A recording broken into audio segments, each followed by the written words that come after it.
כ10% מהנשים יסבלו מדיכאון בשליש האחרון של ההיריון, וכ10-15% מהנשים יסבלו מדיכאון שלאחר לידה בעוצמות שונות.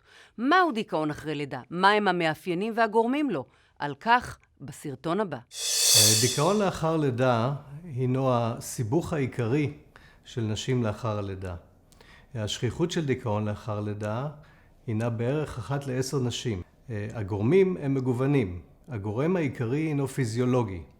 הסיבה לכך היא שבזמן ההיריון יש שינויים מאוד מאוד קיצוניים ברמת הורמונים, כגון הורמוני מין, שזה אסטרוגן, פרוגסטרון, אוקסיטוצין, קורטיזול ומגוון רחב של הורמונים שעולים בצורה מאוד גבוהה במהלך ההיריון. ומיד עם הלידה יש את היציאה של השליה ובבת אחת נפילה דרמטית של אותם הורמונים לרמה אפסית.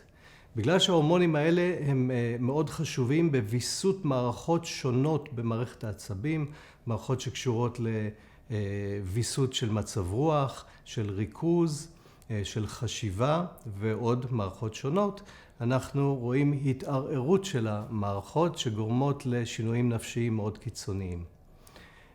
מבחינה פסיכולוגית גם, אצל האישה במהלך ההיריון חלים שינויים מאוד דרמטיים גם ומאוד משמעותיים. יש צורך להתרגל לסטטוס חדש, להתחיל ליצור קשר עם התינוק למרות שהוא עדיין וירטואלי.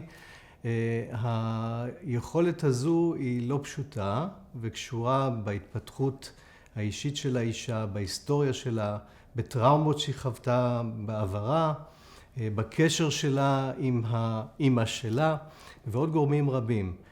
ומיד לאחר לידה יש צורך בבת אחת להסתגל לתפקיד חדש, לשינוי בתפקיד של האישה, מעבר לאימהות שהוא מורכב, הוא דורש יצירת קשר עם תינוק, יצירת אהבה בלתי מותנית ביחסים שהם די חד צדדיים, שהם בהתחלה לא מתגמלים.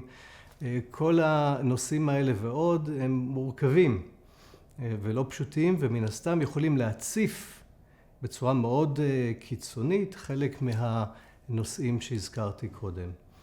על רקע זה חלק מהנשים גם מפתחות משבר, וכשזה בא במצב ביולוגי שתיארתי גם שהוא מאוד יוצר מועדות לשינויים נפשיים, אנחנו יכולים להיכנס למשבר נפשי. בנוסף לכל זה יש גם שינויים ברמה הסביבתית, שינויים כלכליים, שינויים ביחסים עם בן הזוג, יש צורך להגדיר מחדש את היחסים עם האם של היולדת, עם חמתה וגורמים אחרים של תמיכה. כל השילוב הזה מהווה את התשתית להתפתחות של דיכאון לאחר לידה. יש גם גורמי סיכון. נשים שבעברם סבלו מהפרעות נפשיות, שהעיקר ביניהם זה דיכאון שהם חוו בעבר, אבל גם כן תופעות חרדתיות, כמו הפרעה טורדנית כפייתית, הפרעת חרדה מסוגים שונים.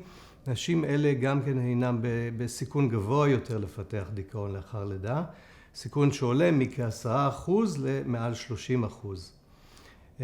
בנוסף לכך, נשים שחוו בעברם תגובות נפשיות חריגות לשינויים הורמונליים, כמו תגובות יוצאות דופן לגלולות, כמו תסמונת דם ויסטית, שבעצם מהווה איזושהי תגובה נפשית לשינויים ההורמונליים לפני כל מחזור. לידה ראשונה גם היא, בגלל כל הלחצים הפסיכולוגיים, הינה גורם סיכון.